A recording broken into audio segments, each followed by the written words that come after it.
Right, so we're back in Tucson after what was a crazy successful day in Ironman Florida, and that was just awesome. We're still just like taking it all in and enjoying it, huh? Yes, back in Tucson.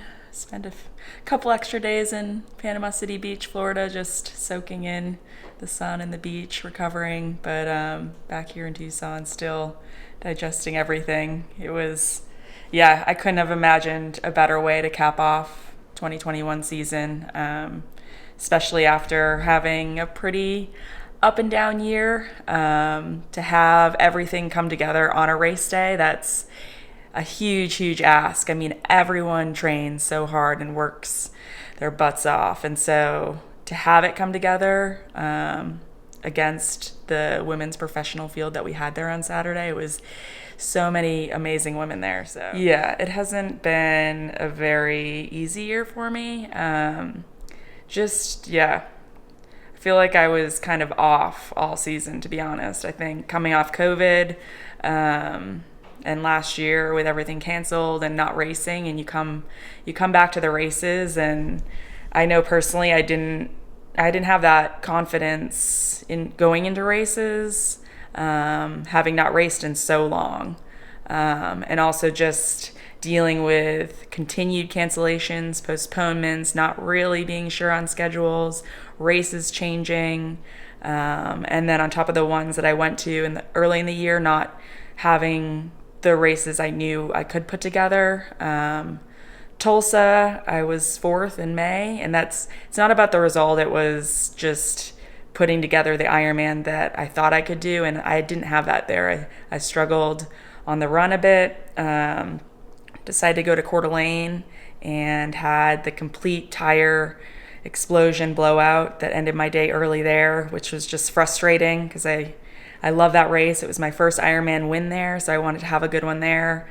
So kind of down from that, we headed to Placid. Had a great battle with Lisa Norden there, but just by mile 20 ran out of nutrition. I had a tough day on the bike, keeping the calories down. So just little things all season long, I think. It was not...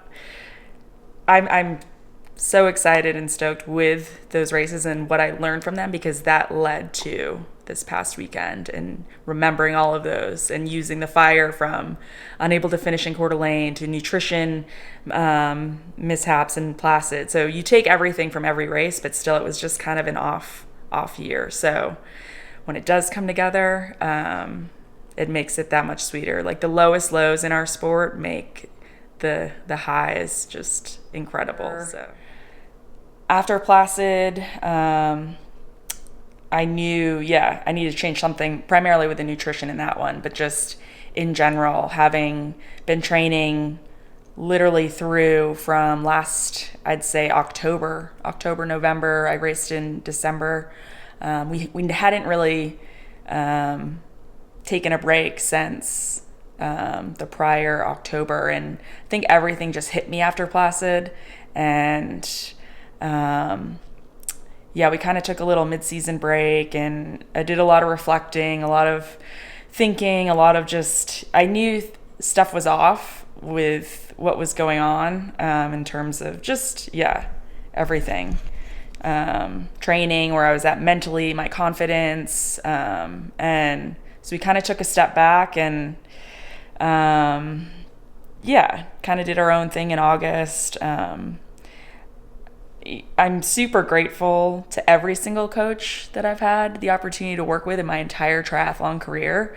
And I've learned so much from all of them. And I think sometimes different people can come into your life that you don't realize at the time are going to have such a huge, profound impact on where you're at. And in August, during this break, you and I were chatting a lot with Craig Alexander, who I have massive respect for. He has supported me my entire career in various ways, and he basically made a suggestion to talk to his friend, his confidant, Frank Jacobson, and he said, just have a call with this guy. I really think he could help you with where you're at. He helped Crowe at the end of his career and or throughout his career, sorry, but just he said have a talk with this guy. And so what started as a couple of phone calls turned into numerous phone calls. I think I talked to Frank more than you maybe the last 2 months. But just started talking with this guy and turned into just whoa, like primarily for me a mental boost, just completely an entire like reset mentally in terms of confidence, how my mind was thinking, how I was thinking about racing, my training, on top of obviously making some shifts in what I was doing for training. But for me, just it was crazy even in those first few calls we had with Frank. And then we had the opportunity to meet with him in person in September up in St. George. And yeah, it was like we're all in. We have nothing to lose at this point.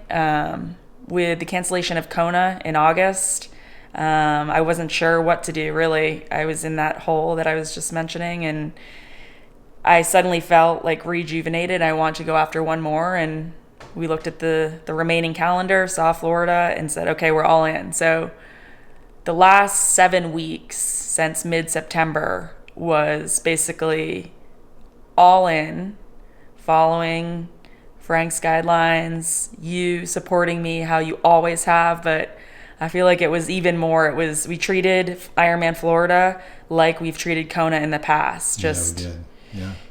I mean, 7-hour rides every week that you were sagging, supporting for me. That's your entire day. I mean, just so we could practice the nutrition aspect, which has been a huge part of it, huge shift. But just every little thing. I feel like you and I always pride ourselves on leaving no stone unturned in our prep and training and racing, but it's crazy, I feel like, what we've learned in the last even just couple months of other things that we were just leaving out there, in terms of recovery, eating correctly after and before training, just a bunch of other little things that we've learned. But I mean, honestly, I can't thank Frank enough for, I feel, literally reshifting my entire season to be able to end on a note like this, and also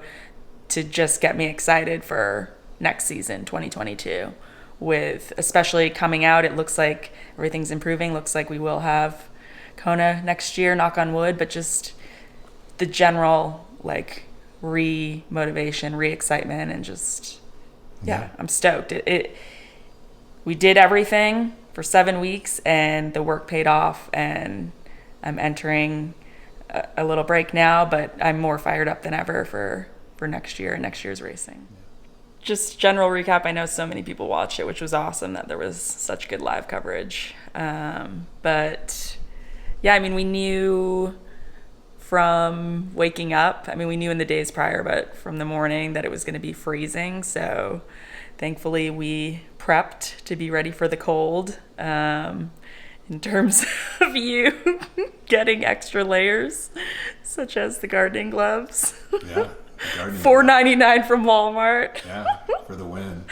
I've actually gotten people who, I'm sure they just didn't see the live coverage and messaging in, like asking about them if they really are for aero technology. No. I told Wadi the gloves needed to be super easy to get on because you're wet out of the swim, and it is really hard to get things on when you're already wet. So those gloves were easy to pull on. Size large, super warm. I mean, to be honest, I think that made a huge difference to people who maybe didn't prepare for like 40 to 50 degrees for the first 2 to 3 hours of the bike. It could have had an effect. So we had the gloves, had the Mylar tinfoil emergency blanket under the kit. So just a couple of different tricks you can use. But I felt warm on the bike.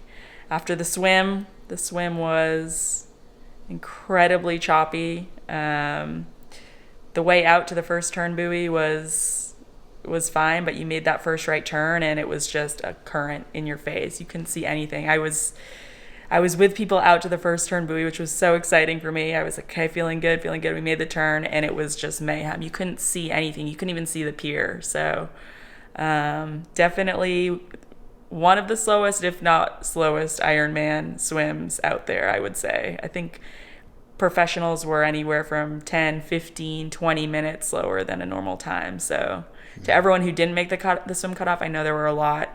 It was everyone. So heads high, you'll get the next one. That was, coming from a professional, one of the craziest Ironman swims. I also think it was very long. I know I saw some posts that people swam 500, 600 meters longer than the course. But, yeah, onto the bike, it was cold. I'll say that it was cold the first 2-3 hours of the bike. So for me, it was just, I had put the swim out of my mind. I knew it was slow, very slow. And I was like, oh my God, this is horrible. Again, being the first race under Frank's guidance, I was running up looking for you and him. And I was like, I had warned Frank that I get out very far back because most of his professionals are some of the first out of the water. And I was like, Frank, you don't understand. You shouldn't be surprised when you hear 6 minutes back, 8 minutes back, 10 minutes back to say Lucy and Lauren and Kona. So I'm used to that, but I knew he wasn't. But then I got out of the water. I was like, Frank's going to see like 30 minutes back.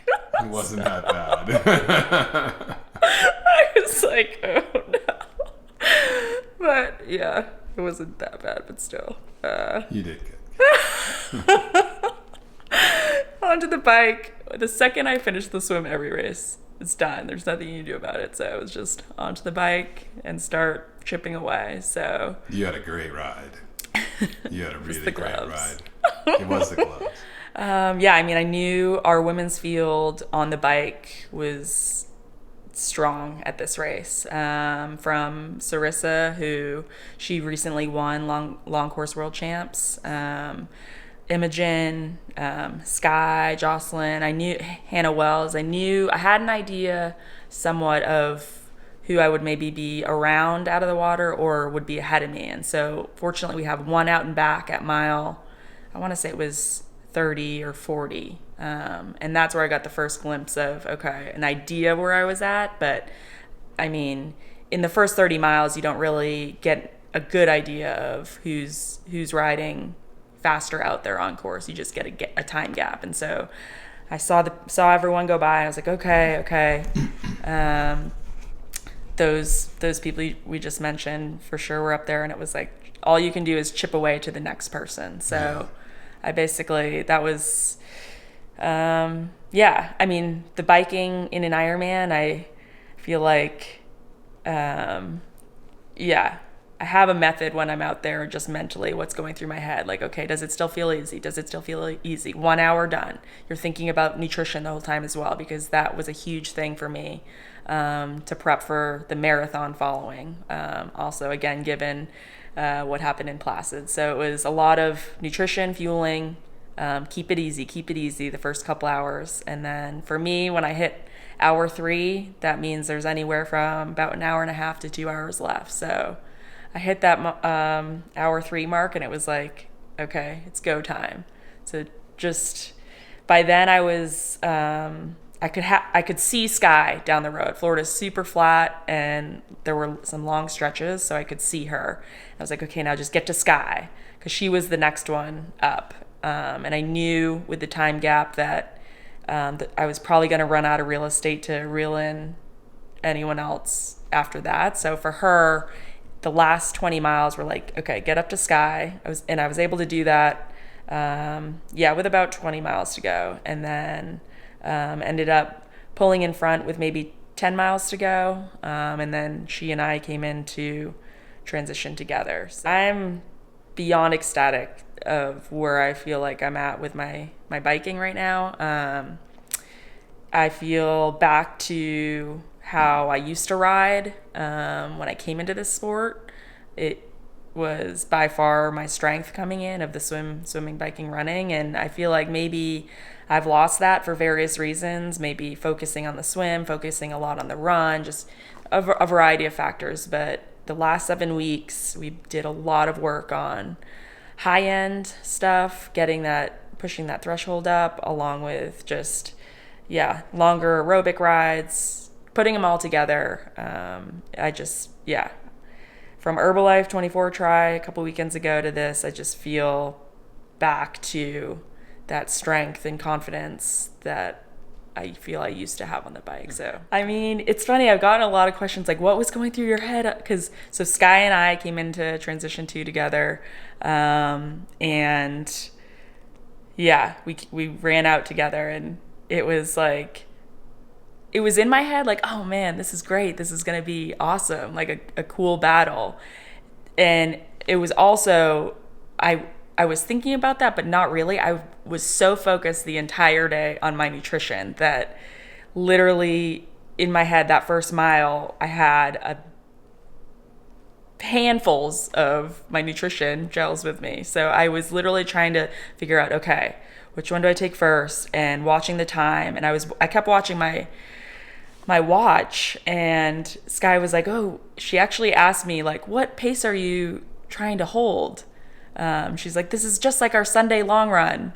Like, a couple other things. Like I was trying to recall it because we talked the first mile or two, and in my head, I was like, I was worried about the pace, but not really. I was literally trying to get an idea on my watch so that I could time my fueling, because that was literally all that was going through my head. So I wouldn't have a redo of Placid. So the whole run was like, okay, 12 minutes have gone by, 12 minutes have gone by, like time to fuel. So that was the primary thoughts going through my head. But it was also the same time like, okay, you're side by side with Sky, who has proven herself all year. She's an amazing athlete, and she's shown that in her racing this year. And I know what she's done on a marathon. And so it was like, okay, this is going to be a battle. This is going to be a fight. She's also someone who we have a super funny rivalry and just back and forth banter.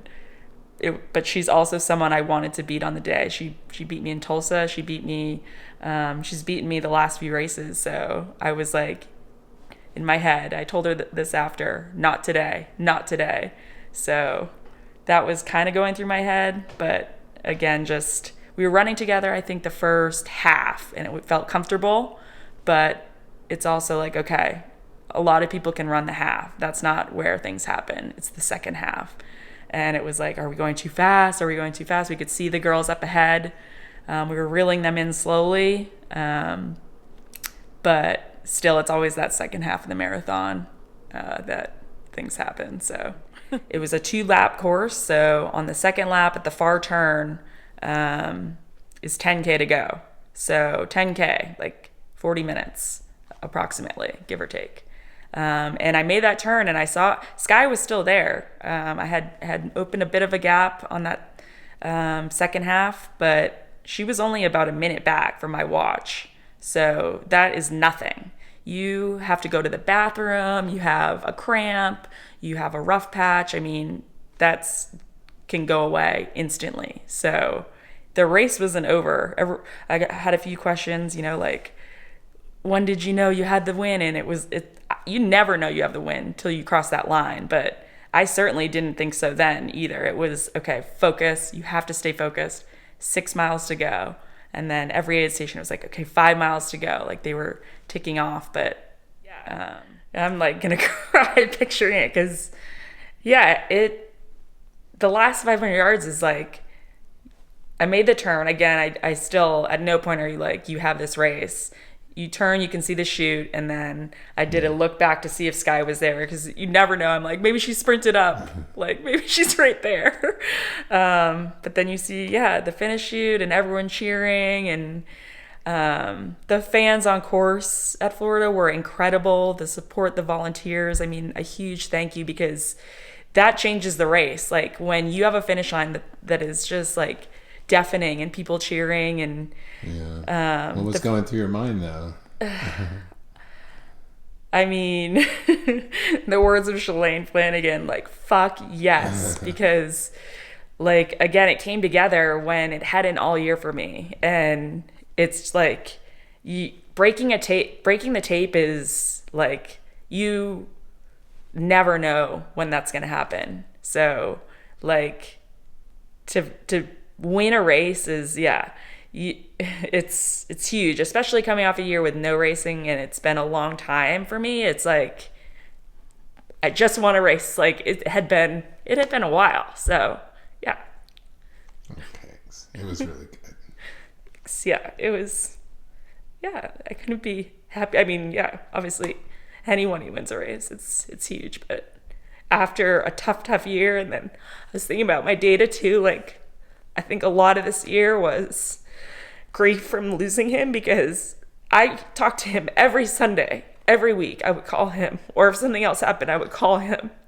And he died last year, and I think it's just been like dealing with him, that loss, a lot in training and racing. I mean, I have my family, you, my sister, like the people I go to, but he was my guy. And so I had written on my bib, like, this is for you, Data.